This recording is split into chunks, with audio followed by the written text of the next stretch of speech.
What's up, Falcon fans and non-Falcon fans? On today's episode of Falcon Cave, where I'll discuss a Falcon topic, and you guys, the audience, will either love it or hate it. If you love it, hit that like button. If you hate it, hit that dislike button. It won't hurt your boy's feelings. Well, maybe just a little bit. But also, if you want to do a huge favor for your boy by hitting that subscribe button, it will help out with the Falcon Empire tremendously grow. So on that note, it's not how you start the game, it's how you finish the game. And especially with, a 17-game, 18-week period in the NFL, is usually the case, and there's always plethora of historical accuracies when it comes to that type of logic, where if a team starts out strong, usually they'll have an easier time getting to the playoffs, vice versa. If a team struggles in the beginning of the first 5 weeks, it would be a lot harder for them to reach the playoffs. But obviously there's always stigmas where that logic kind of flows out of the window, where we see sometimes where that's totally the opposite of what you think is supposed to be happening, but really doesn't.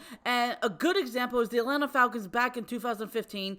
And if you guys remember, that was a pretty awesome year because that was Dan Quinn's first year. And then, of course, we beat the Eagles, 26-24. And then the Giants, 24-20. And then the Dallas Cowboys, 39-28. Then Houston, Texas, 48-21. And then the Washington Redskins at the time, 25-19 in overtime. And then after that, we started to lose games, to the Saints, Buccaneers, 49ers, the Colts, the Vikings, the Buccaneers, the Panthers, and then at the end of the day, we were an 8-8 record team, and we didn't even make it to the playoffs. So obviously, it doesn't always mean if you start out strong, you're gonna go to the playoffs. Now, sorry, just had to laugh for a second.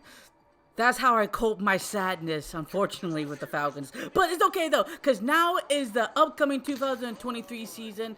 And so I guess the main question for today's episode, does it matter for you guys if the Atlanta Falcons start off strong, 5-0, or, 2-3, or 1-4? Does it really matter? Because at the end of the day, if you can start, bangy or wacky, in the beginning, doesn't mean anything at the very end if you lose it completely, or stick it to the very end and almost get the nail biter and go into the playoffs. It's a very interesting topic that I don't think a lot of Falcons content creators I've kind of noticed even talk about, and maybe they have. Maybe I haven't looked that hard, but it's always fascinating to me because obviously, we want to win all of our games. I don't think there's any Falcon fans I've ever seen or read about that say they want to lose all their games. I mean, not if, they're trying to get the number one quarterback, obviously, but sorry, I got sidetracked for a second because that kind of pondered on me. Like, who wants to lose games? But okay, besides the point, obviously, I'm a realistic and idealist type of Falcon fan, so obviously we can't win all of our games. Would it be nice? Absolutely. But, if we beat the Carolina Panthers, that's definitely a help in the right direction. The Green Bay Packers in week 2 will also be helpful. No, everybody, including myself, say we're going to lose to the Detroit Lions.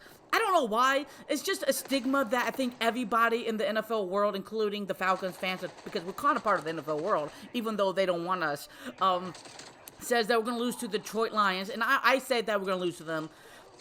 So that's always interesting. So that's definitely a key matchup to look at, or pin that on, on your little calendar, and even on your map. I don't know who uses maps. I'm sorry, I'm getting bungled over here.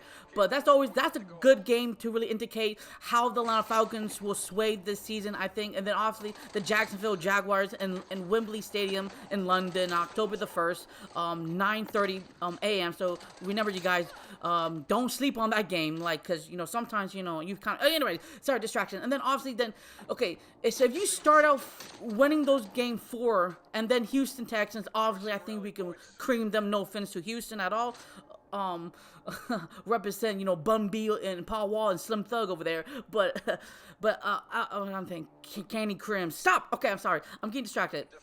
So if you do a good job on those 5 games, does it mean will you have an easier time? Well, no, because obviously I just stated that, back in 2015, we faltered. Now, obviously, that was different players, different coaching staff, different teams at the time.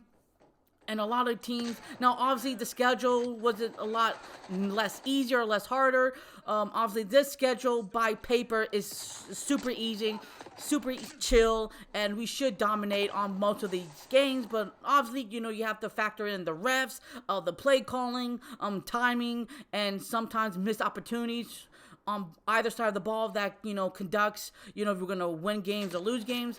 But I feel like we should have a great time of the schedule. Now, if we kind of fall in the beginning, I feel like we can pick it up, when it comes to week 10 with the Arizona Cardinals, then the bye week, then, the Saints. And, the Jets might be hard.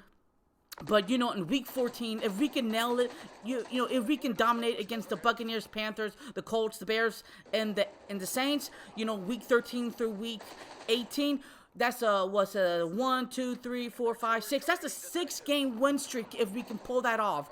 I definitely think we have a chance going into the playoffs, and then, hopefully we can win a Super Bowl, because this is such a great opportunity for the Atlanta Falcons to clinch that milk and honey ticket. I personally think so. If everything lines up perfectly, if the full moon is all in bloom, and all that good palaver. So, the question is, Detroit Lions, week 3. The Jacksonville Jaguars in week 4. Those 2 games will definitely be a pivotal beginning moment, like opening the gate, and then, week 8 against the Tennessee Titans.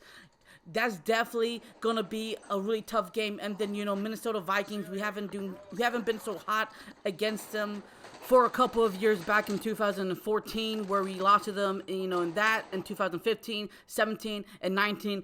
But eventually we did beat them in 2020, with that 40-23 win, in the Mercedes-Benz Stadium. So that's great. And we're going to face them, in November 5th, week 9 in the Mercedes-Benz Stadium. So obviously that's going to be a huge matchup. So between those 2 teams, week 8 and week 9 is definitely, another set in stone gateway. If we can knock them out, that will be helpful to our cause. So I'm just saying, there's a lot of steps going into this, but I think if we nail those weeks, I think the Atlanta Falcons will have a perfect time in getting to the playoffs and maybe having an awesome record for this upcoming season.